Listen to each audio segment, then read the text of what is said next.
I have to regroup because Alex is already underway with the strike, and he's looking for a double to open up with.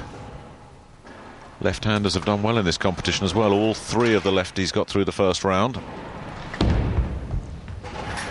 Alex Liu will be hoping to join Paul Moore, his fellow lefty, in the final four. He's off to a good start with a double. Absolutely perfect pace on this ball. It's not quite as much velocity as some of the guys are throwing, but he's getting the reaction. He's getting the carry on those 10 pins. It's absolutely perfect pace. Well, I don't think for 1 second we're going to see Jason Belmonte leave himself another split, but already the Aussie will know he's in a situation where he needs to get on his bike. The format is very simple. It's best of 2 games, highest aggregate score. You can't afford to start slow. And that's done a lot of work, but he's left himself the 7-10, and that is about as bad a start as Jason Belmonte could have wished for. Was it you that said he wasn't going to leave another split? I know. Well, I wouldn't have. If I was a gambling man, I'd have said there's no way that's happening. That's just unreal. It just shows the amount of power that Jason's putting on that ball. The 4 pins jumped around the 7, the 6 has gone around the 10, and it's very unfortunate indeed. And that's 2 open frames, and that's very unusual. It's not something we see from Jason Belmonte. But explain it to me, Cass. Power tends to mean that you're going to rip the rack. How does having all this power mean you're leaving yourself with splits? What's going on? Well, what's happening, the ball is actually hitting so hard that it's jumping the pins up and over some of the standing pins, whereas Alex's speed is a lot lower. He's getting the reaction, but he's keeping the pins low and consequently getting the more correct pin action.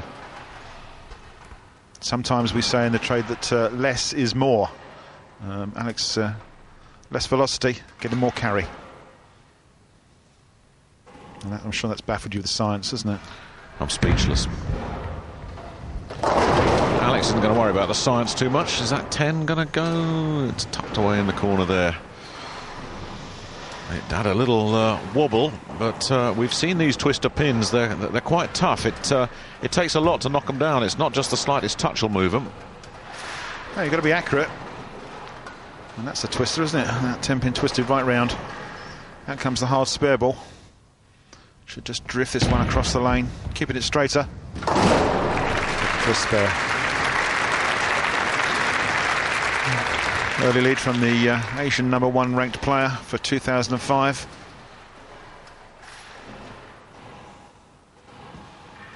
Now, let's not say that Jason's under pressure, but he's behind. So he has got some work to do to get back into this game so far. And this is where you need a short memory in this game. You don't want to be fretting and dwelling on 2 splits. You've just got to wipe the slate clean, start again, and let your bowling ball do its job. And Jason is just not there. That is not in the pocket. He's got a decent chance at a spare here, but it's another, by his standards, shots that will worry him.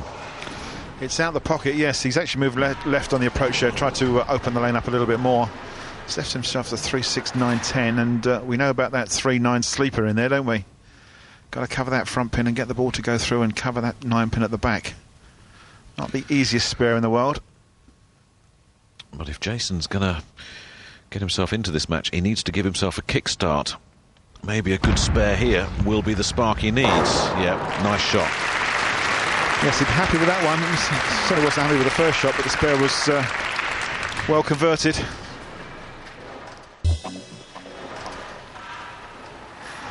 And it's the man from Malaysia that's got the early initiative here. Jason Belmonte off to an absolute crawl in what is a 2-game sprint.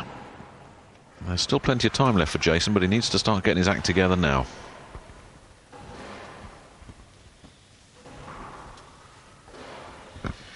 Alex left a single 10 tucked away in the right-hand corner of the pin deck last time up.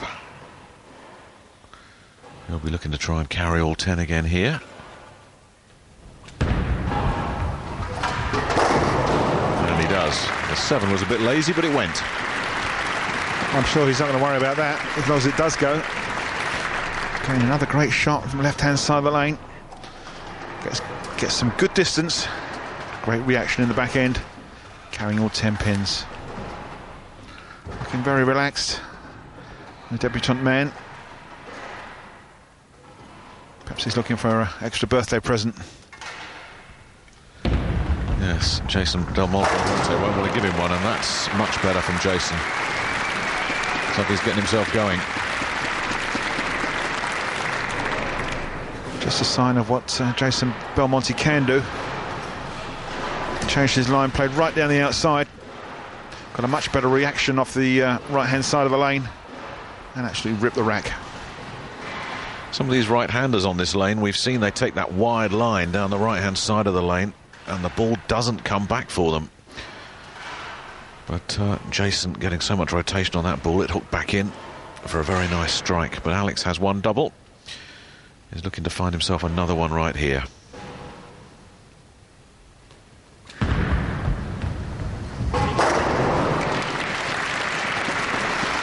Makes it look very simple, doesn't he?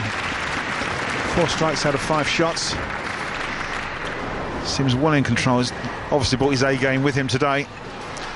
Straight down 10 board. Turns up nicely into the 1-2 pocket. Just carries all 10 pins.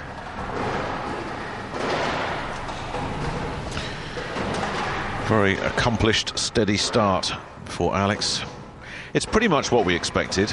And to go back to what we were saying during warm-ups, Jason is probably not getting through this match with a 430 average. He's going to need to find something a little better than that. Just having a word with match referee Bernie White. Not sure what the problem is, but Bernie is on the case. He's marching down the lane. Yeah, it's someone in his eye line. There's no offset pins or anything like that. It's just someone moving around down by the pin spotting machine. And Bruiser Bernie's done the business. Yes, the acid tongue came out from Bernie White, and that settled everything down. And now Jason can go to work,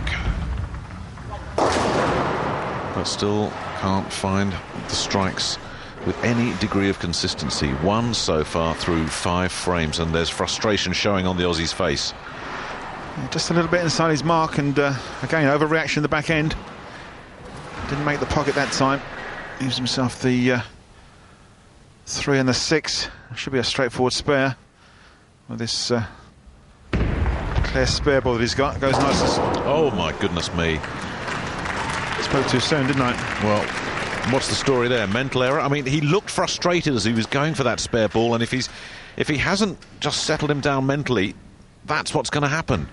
Well, that good ball goes very straight, and that didn't move at all, so he was obviously on the wrong line, and you can just put that then as an error, I'm afraid. He's not looking too happy, and that's his 3rd open frame. This is very unusual from the two-handed Aussie.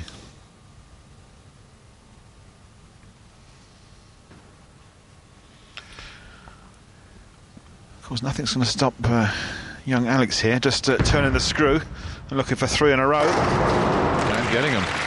Yeah, 3 in a row and 5 out of 6. He's just left the one 10 pin in the corner so far, Liu, and he's carrying on that first round form when he blew Tora Torgerson away, got the early lead and never allowed Tora to get back into it. Well, he's got the early lead here as well. Yeah, no sympathy there, is there? Just bury that right in the pocket, and let's take another 30 pins. Fantastic. Yeah, you'll take that card every time. And Jason's got to settle down. That's a nice pocket hit. Yeah, much better shot there from Jason, and as it came out of the hand and hit his mark, he made some sort of comment. So they encouraged the ball down the lane and knew it was good. Got the reaction in the back end.